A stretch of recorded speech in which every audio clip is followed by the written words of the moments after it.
Growing up, people would ask, well, do you speak the language? Today, the question you get from folks outside is, you're an Indian or you're a Cherokee, do you get that check?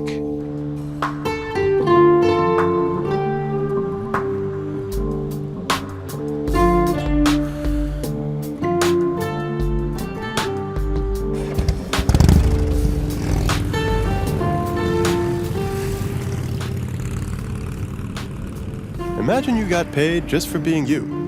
Every 6 months, like clockwork, money in the bank. Suppose you might enjoy life a bit more?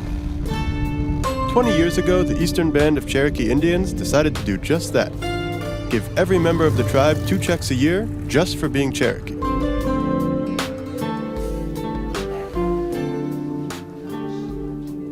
You know, it's been 20 years. Since we've had one? Do you remember your first per cap? Yeah. The $595. We were rich. Yeah, I thought I was rich at that time because I was just in school, just had a baby, no job. It was hard for me back then to pay a $60 house payment. $60, Yeah. and I couldn't do it. Thank God that our tribe is giving us the money off the casino because it helps. Yeah. In 1988, the National Indian Gaming Act was passed. That gave federally recognized tribes the ability to open casinos on Indian land. About a decade later, the tribe opened a casino on the reservation. Not exactly adequate compensation for centuries of Native American displacement, but, you know. It was decided by our tribal government that there would be a 50% division in the gaming profits, half going to distribution to every enrolled member in the form of a per capita check. The other half would go to tribal government to operate tribal programs.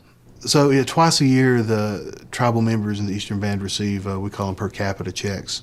It's really hard to talk about the casino and all that. I've heard it said, whatever happened in the past happened, whatever atrocities were committed, whatever happened, it's okay because they have casinos now.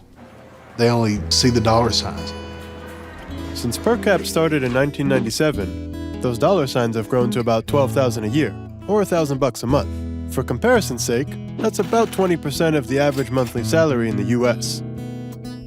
First distribution, we got it in December, and I remember thinking the first thing that came into my mind was, we're gonna have a great Christmas. My kids are gonna have a good Christmas this year.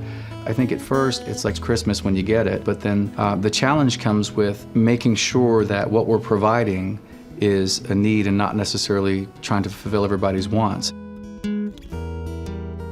I don't think it's inappropriate to necessarily think, well, there will be certain people that will do fill in the blank if you give them money, and that's accurate. Those issues, addiction and so forth, are amplified a little bit here on the boundary because there is, disposable income with which to do that. But those problems exist everywhere. But I would say overall, what I've witnessed in our community is that the majority of our community members make wise decisions with their per capita money. My oldest son, not so much. He kind of nickel and dimed his. And I forewarned him. I said, you really have to have a plan for your money, but he just kind of a little here, a little there, and before you know it, it's mostly gone. I bought groceries. What'd you buy? Yes, I paid up bills. I think that was the year that I couldn't make car payments. And so the repo man was here. And I actually got to hand the repo man money. We had, for the last 100 years probably, relied heavily on tourism. When tourism season ended in the fall, essentially everything shut down. Unemployment was very, very high during the winter months. But then the casino opened, and so that offered a lot more job opportunities. And there's work here if you choose to work. You really can't live on $12,000 a year. Although there are people who will try, but it's very difficult to do. Gosh, if I hadn't had per cap, I would have been tethered to my job only. And I just can't imagine, a sadder fate. A sadder fate most of the working world seems resigned to. So if you didn't have to work as much to earn a living, would you bother working at all? I can't imagine doing anything else, really. My mother's mother, she actually did hair.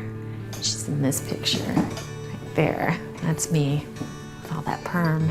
Growing up, I watched her do hair, and all these women coming in and out all day long, and just, you know, how great it felt in that room when she was making other people feel good. And there's nothing like being able to put your hands on someone and make them feel better for what you're doing for them. Per capita has allowed me some pauses throughout my day or week. I don't have to be worried about working every single minute and the income coming in. I can think about other things on more of my own happy moments.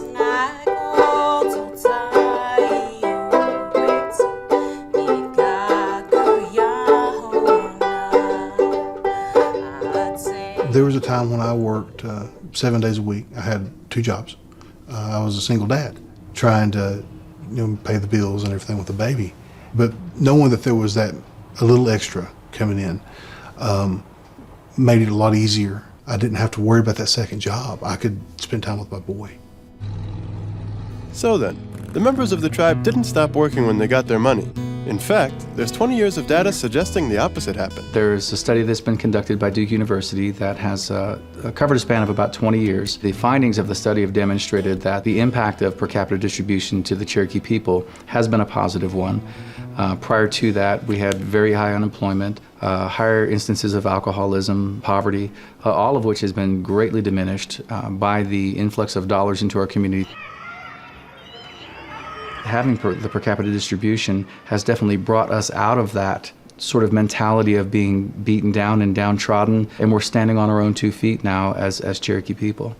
The per capita really is another extension of Gadugi, that traditional concept that we've had for centuries, if not millennia, of taking care of each other.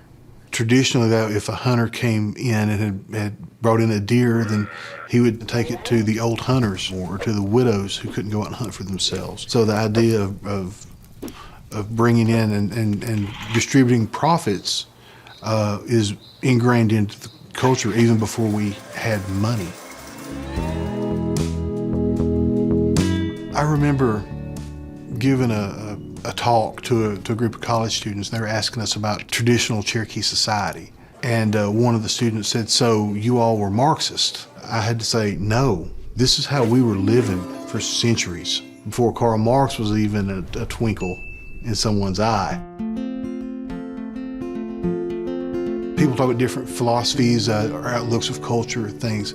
We have the 7 generations rule, that if there's a big decision to be made, it's not about how this affects me. It's not how it affects my child or my grandchild.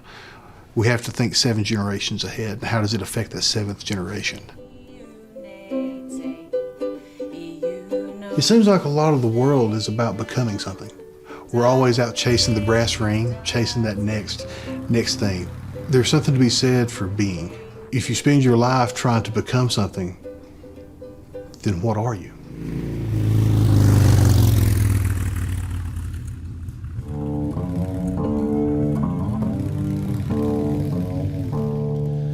You gotta earn a living,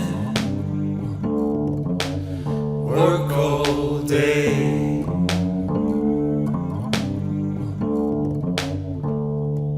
You gotta earn a living if you wanna get paid.